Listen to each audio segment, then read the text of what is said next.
예수님을 믿는 사람들, 즉 그리스도인들은 예수님의 십자가를, 나의 죄를 용서해 주신 십자가를 고백하는 사람들입니다. 뿐만 아니라 예수님께서 나를 위해 부활하셨음을, 그 부활 신앙을 고백하는 사람들입니다. 사람이 이 세상에 살면서 그 부활 신앙을 경험해 보고 또 고백해 봤던 사람들 중에서 단연코 가장 그 부활 신앙을 확연하게 분명하게 경험해 봤던 사람이 누구인가라고 한다면 우리가 성경에서 잘 알고 있는 나사로를 들 수 있을 것입니다.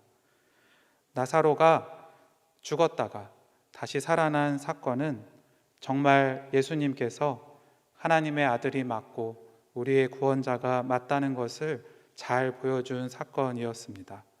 뿐만 아니라 이후에 예수님께서 우리를 위해 십자가에 죽으셨다가 그리고 다시 살아 부활하셨다는 것을, 그 부활 생명을, 그 승리를 우리에게 나누어 주실 것이라는 것을 미리 보여주는 놀라운 이야기였습니다.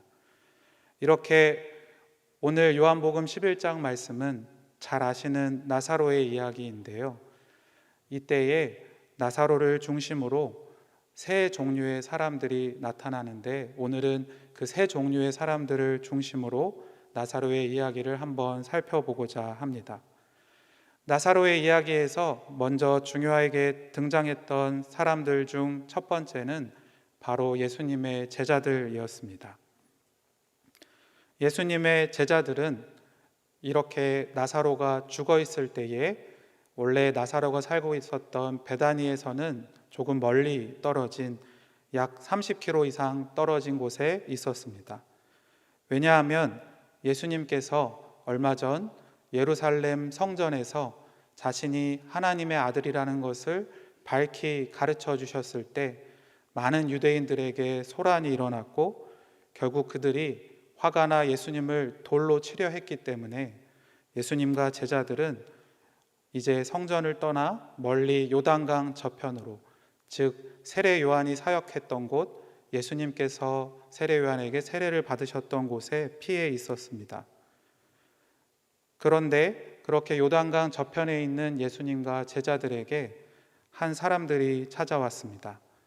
오늘 요한복음 11장 3절의 말씀입니다. 이에 그 누이들이 예수께 사람을 보내어 이르되 주여 보시옵소서, 사랑하시는 자가 병들었나이다 하니. 여기서 누이들은 오빠 나사로를 두고 있는 마르다와 마리아를 말하고 사람을 보내어 사랑하시는 자, 곧 나사로가 심각한 병에 들어 있다는 것을 예수님께 알려주었습니다. 그런데 예수님의 반응은 나사로의 병은 죽을 병이 아니라 하나님의 영광을 위함이다. 죽을 병이 아니라 하나님의 영광을 위함이다 라고 말씀하셨습니다. 그때 제자들은 죽을 병이 아니라는 예수님의 말에 안심하였습니다. 그리고 크게 신경 쓰지 않았던 것으로 보입니다. 예수님께서는 바로 나사로에게 가시지 않고 이상하게도 이틀 더 그곳에 유하셨습니다. 그리고 이틀이 지난 후에 제자들에게 우리가 다시 유대로, 또 나사로가 있는 베다니로 가자고 말씀하셨습니다.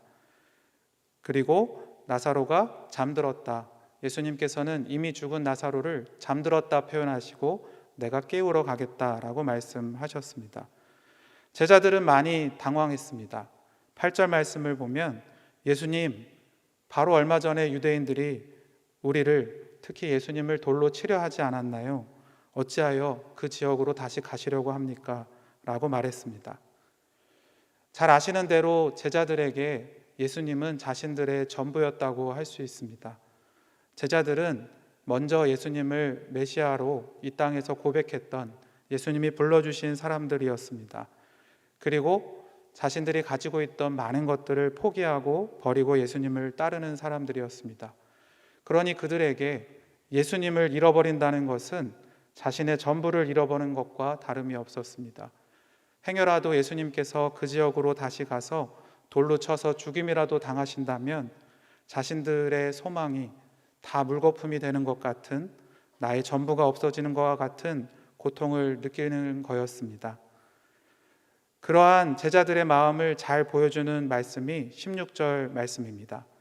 디두모라고도 하는 도마가 다른 제자들에게 말하되 우리도 주와 함께 죽으러 가자 하니라. 이 말씀은 예수님이 혹시라도 죽게 되신다면 우리에게 무슨 의미가 더 이상 있겠는가? 참으로 허망한 것 아니겠는가? 차라리 우리도 주님과 함께 죽으러 가세, 이런 말과 같습니다. 사랑하는 성도 여러분, 우리도 마찬가지입니다.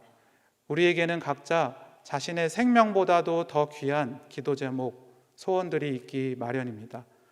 누군가에게는 자식들의 평안과 건강일 수 있습니다. 누군가에게는 평생 일구었던 사업과 직장일 수 있습니다.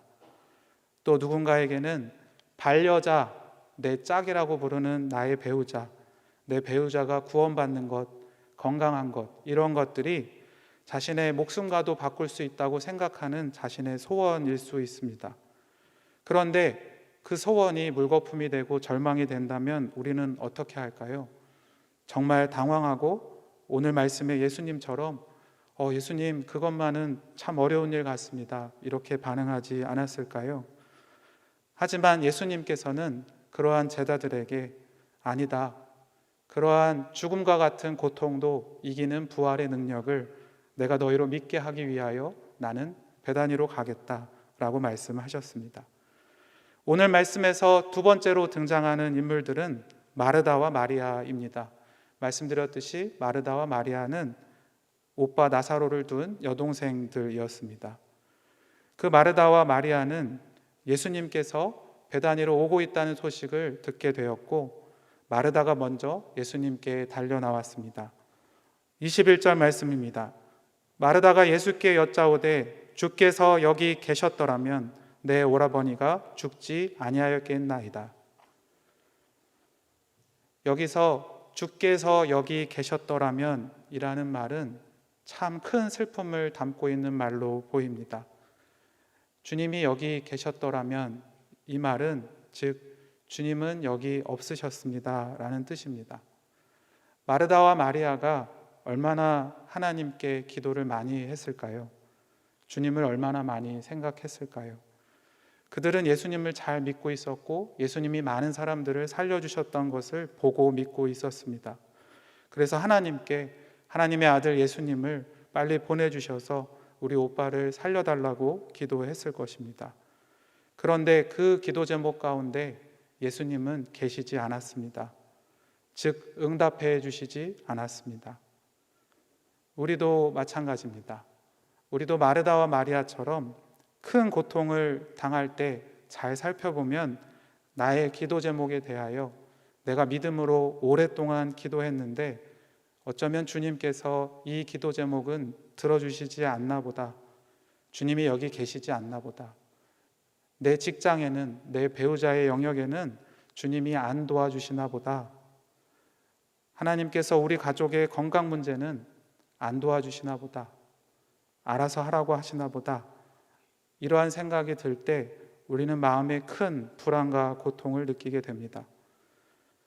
그렇다고 마르다가 또 마리아가 주님에 대한 마음과 믿음을 다 잃어버린 것은 아니었습니다. 22절 말씀을 보면 마르다는 주께서 무엇이든지 하나님께 구하시는 것을 하나님이 주실 줄을 아나이다 라고 말했습니다. 우리도 하나님께서 더디 응답하시더라도 끝까지 계속 믿음으로 기도하려고 노력합니다. 마르다와 마리아도 마찬가지였을 것입니다. 하지만 이 마르다와 마리아의 고백들이 과연 죽음을 다 이기고 부활로 이기시는 예수님을 바라보는 부활신앙이었다고 할 수 있을까요? 아니었던 것으로 보입니다. 예수님께서는 분명히 23절에 네 오라비가 다시 살아나리라 라고 예고하여 주셨지만 마르다는 주님 마지막 날에 다 부활하게 될 것을 저는 믿습니다 라고 말했습니다. 즉 주님께서는 마르다에게 지금 나사로가 다시 살게 될 것이라고, 나에게는 부활의 능력이 있다고, 부활의 생명이 있다고 그 부활을 계시하신 것이었지만, 다시 말해 너의 오라버니가 죽음을 이기고 다시 살 것이라고 말씀하신 것이었지만 그 주님의 말씀이 잘 들리지 않았습니다. 우리로 이야기하면 우리가 큰 절망 가운데 있을 때, 오랫동안 기도한 것을 하나님께서 듣지 않는 것처럼 여겨질 때 하나님께, 하나님, 이 죽음과 고난을 다 넘어서 하나님께서 더 큰 축복으로 우리를 인도해 주실 것입니다. 이러한 고백이 사실 쉽게 나오지 않고 쉽게 믿어지지 않는 것과 같습니다. 왜냐하면 그때에 자신에게 닥친 고통과 그 죽음보다 더한 아픔이 꽤나 심각하고 또 오래되었기 때문으로 보입니다. 그러한 마르다와 마리아에게 예수님께서 참 소망이 되어 주십니다. 40절 말씀입니다. 예수께서 이르시되 내 말이 내가 믿으면 하나님의 영광을 보리라. 예수님께서는 우리를 믿음으로 초대하고 계십니다. 그리고 부활 신앙으로 초대하고 계십니다. 우리에게 십자가의 죽음으로 우리의 죄를 용서해 주셨을 뿐만 아니라 다시 살아나신 부활의 주님께서 너의 죽음과 같은 고통을 넘어 부활의, 그리고 너에게 참 생명과 응답을 통해 하나님께서 영광 받으시게 될 것이다 라고 마르다에게 약속하여 주셨습니다. 오늘 이야기의 마지막 주인공은 아마도 예상하시는 대로 바로 나사로 당사자였습니다. 나사로는 말씀드린 대로 이 땅에서 죽음이라는 큰 고난을 겪기는 하였지만 나사로는 부활을 베풀어 주시는 주님을 경험한 사람이요, 부활 신앙을 경험했던 사람이라고 볼 수 있습니다. 먼저 오늘 요한복음 11장에 나오는 나사로가 어떤 인물이었는가 한번 살펴보면 나사로는 참 훌륭한 사람이었던 것 같습니다. 나사로의 장례식이 열리자 사람들이 각처로부터, 유대 지역으로부터 많은 사람들이 나사로의 장례식에 찾아왔다고 오늘 말씀은 이야기하고 있습니다. 아마도 나사로가 평소에 신앙의 모범을 보였고 많은 사람들을 사랑하고 섬겨주었으며 하나님을 잘 믿는 사람이었기에 사람들은 나사로를 참 좋아하였고 존경하였던 것으로 보입니다. 뿐만이 아닙니다. 나사로는 예수님께서 특별히 사랑하셨던 사람입니다. 오늘 요한복음 11장 말씀을 보면 무려 3번이나 3절과 5절과 6절에 예수님께서 나사로를 사랑하셨다, 마르다와 마리아를 사랑하셨다, 이렇게 말하고 있습니다. 이렇게 하나님께도 사랑받는 사람이요, 사람들에게도 인정받고 사랑받는 사람이었던 나사로가 죽게 되었는데 주님께서 그곳에 없었다, 이 말이 오늘로 말하면 어떤 느낌일까요? 마치 이런 것과 같을 것입니다. 하나님, 저는 사람들에게 신앙을 가지고 잘 하려고 애썼습니다. 저는 하나님께도 예수님께도 충성하고 믿음을 지키려고 애썼습니다. 그런데 그러던 어느 날 참 큰 병에, 죽을 수밖에 없는 병에, 혹은 우리의 인생의 문제에서, 자녀들의 문제에서 죽음과 같은 고통에 덜컥 마주하게 되고 말았습니다. 사랑하는 성도 여러분, 이 당시 예수님께서는 수많은 사람들, 죽을 병에 걸린 사람들을 고쳐주고 계실 때의 이야기였습니다. 나사로는 예수님이 많은 병자들을 돌보아 주실 때에 옆에서 돕던 사람, 수시로 예수님을 집으로 초대하여 예수님과 제자들을 대접하던 믿음의 사람이었습니다. 그렇다면 이런 마음이 들지 않았을까요? 주님, 저는 주님을 사랑하고 사람들을 섬겼는데 왜 저의 기도 제목, 저의 병은 모른 채 하십니까? 하나님, 제가 열심히 하나님을 믿고 교회도 열심히 다니고 기도도 열심히 했는데 왜 이 기도 제목은 이렇게까지 응답이 느린 것입니까? 왜 하나님이 외면하시는 것 같습니까? 이런 마음이 들었을지도 모르겠습니다. 나사로는 참 많이 힘들었을 것입니다. 자신이 죽어간다는 것을 알고 있었을 것이고 예수님께서 더디 오셨기 때문에 홀로 쓸쓸히 고통을 느끼고 있었을 것입니다. 그런데 저는 나사로가 죽기 직전에 주님을 향한 믿음과 사랑을 회복하였고 주님께 간절히 믿음으로 기도하였다고 생각합니다. 아마도 이랬을 것입니다. 하나님, 사랑하는 나의 예수님, 저의 생각으로는 하나님께 실망이 되고 나는 하나님을 잘 믿는다고 믿었는데 하나님이 왜 이 자리에 안 계시는지, 나를 안 도와주시는지, 왜 나의 죽음의 문제에서 침묵을 하시는지 이유를 모르겠습니다. 그러나 저는 주님을 믿습니다. 주님께서 늘 나를 사랑하여 주셨고 울고 있는 자들과 함께 울어주셨고 분명히 나를 참으로 사랑하신 주님께서 무엇인가 나에게 베풀어 주실 거라는 것을 나는 바라보고 믿습니다. 이렇게 나사로는 죽기 직전에 기도했을 것 같습니다. 그리고 예수님께서는 인간의 거리로는 30km라는 멀리 있는 곳에 계신 것 같았지만 그 나사로의 기도를, 그 믿음을 잘 듣고 계셨을 것 같습니다. 그리하여 예수님께서 이제 나사로가 묻혀있는 돌무덤에 오셨을 때 그러한 나사로의 믿음을 보셨던 예수님이 하신 말씀은 바로 나사로야 나오라 였습니다. 이 말은 이렇게 표현할 수 있을 것입니다. 나사로야, 내가 너의 믿음을 보았다. 나사로야, 내가 너의 간절한 기도를 들었다. 나사로야, 나오거라. 이제 죽음을 이기고 부활하거라. 라는 예수님의 초대였습니다. 사랑하는 성도 여러분, 우리가 신앙생활을 할 때에 고난이 축복입니다 라는 말을 많이 합니다. 참으로 고난은 축복입니다.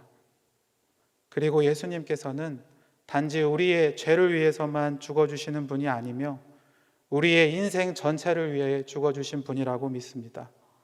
즉, 우리가 천국까지 가는 인생 전체의 시간 동안에 우리가 하나님의 영광을 위해 살기에 부족하지 않으며 하나님께 감사하고 기뻐하며 살기에 부족하지 않도록 고난 중에서도 우리를 인도하시는 주님인 줄로 믿습니다.